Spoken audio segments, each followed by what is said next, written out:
ఇలాంటి పరిస్థితిలో చంద్రబాబు నాయుడు గారు తనకు తెలిసిన మాస్టర్ ఆర్ట్ ఆర్ట్ను బయటకు తీసుకొచ్చాడు. వ్యవస్థలను మేనేజ్ చేయడం,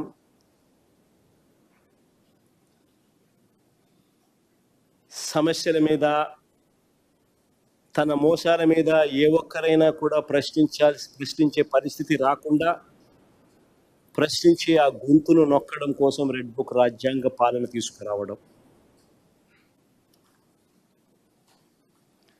రాజకీయ కుట్రలు చేయడం,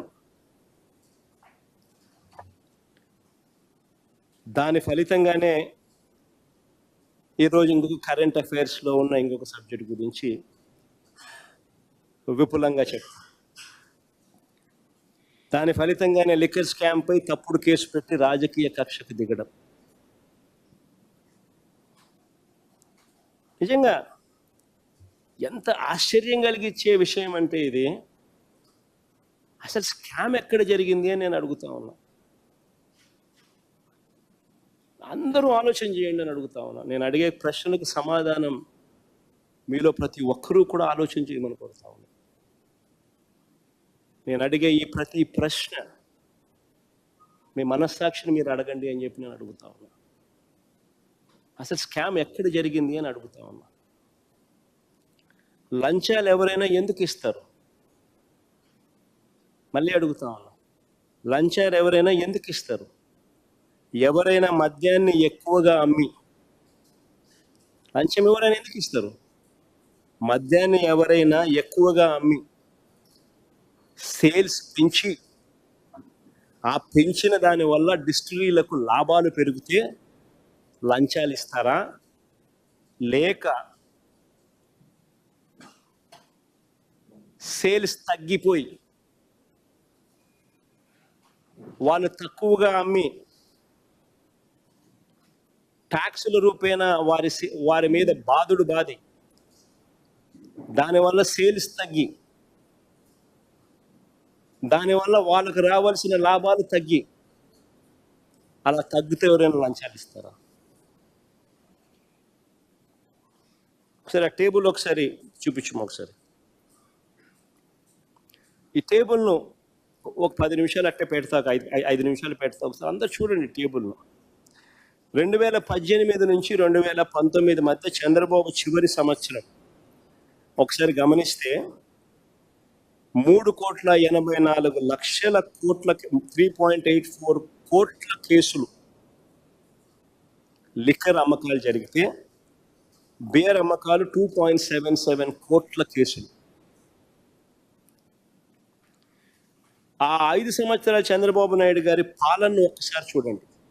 2014 నుంచి 2019 దాకా లిక్కర్ సేల్స్ ఎలా ప్రతి సంవత్సరం పెంచుకుంటూ పోయాడో ఒక్కసారి గమనించండి.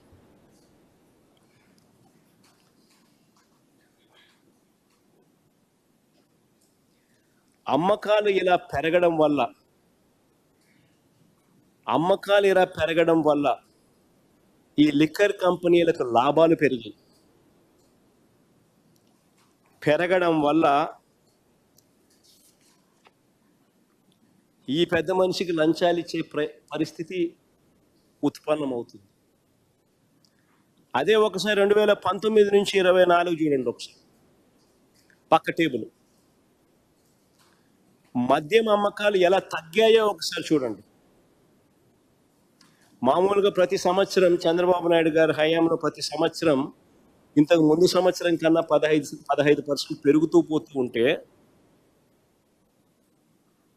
వైఎస్ఆర్సీపీ హయాంలో ఆయన చివరి సంవత్సరంలో ఉన్న లిక్కర్ కూడా వైఎస్ఆర్సీపీ చివరి సంవత్సరంలో కూడా లేదు. పెరగాల్సింది పోయి ఎలా తగ్గిందో చూడండి ఒకసారి. లిక్కర్ సేల్స్ తగ్గాయి. ఎందుకు తగ్గాయి? ట్యాక్సులు బాధం. లిక్కర్ కంపెనీలకు లాభాలు ఇవ్వలేదు, లిక్కర్ కంపెనీలకు లాభాలు రాలేదు, గవర్నమెంట్కి ఆదాయం పెరిగింది. లిక్కర్ సేల్స్ ఎందుకు తగ్గాయి? ట్యాక్సులు పెంచి లిక్కర్ సేల్స్ను తగ్గించి తద్వారా లిక్కర్ కంపెనీల డిస్టరీలకు సంబంధించిన లాభాలు తగ్గాయి. లిక్కర్ సేల్స్ తగ్గాయి. ట్యాక్స్లు పెంచి లిక్కర్ సేల్స్ను తగ్గించి తద్వారా లిక్కర్ కంపెనీల డిస్టరీల లాభాలు తగ్గించి రాష్ట్రానికి ఆదాయాలు తీసుకొచ్చాం.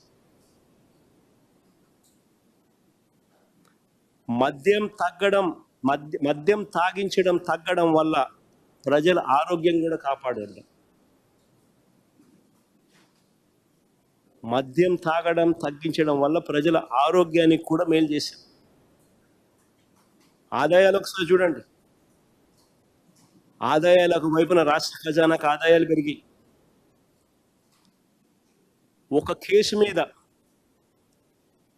కేసు మీద వైఎస్ఆర్సీపీ ప్రభుత్వ హయాంలో ఒక కేసు మీద రాష్ట్ర ప్రభుత్వానికి వచ్చిన ఆదాయం ఎంత అని చూస్తే 5,649 రూపాయలు ఒక కేసు మీద రాష్ట్ర ప్రభుత్వానికి వచ్చిన ఆదాయం వైఎస్ఆర్సీపీ హయాంలో.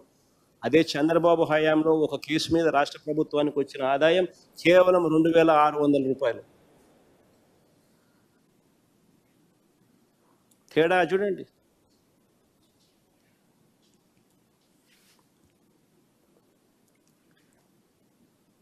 ఇప్పుడు చెప్పండి, డిస్టరీలో ఎప్పుడు లాభపడ్డాయి? అందరిని అడుగుతా ఉన్నాను, డిస్టరీలు ఎప్పుడు లాభపడ్డాయి? ఎవరి హయాంలో వాళ్ళకి లాభాలు పెరిగాయి?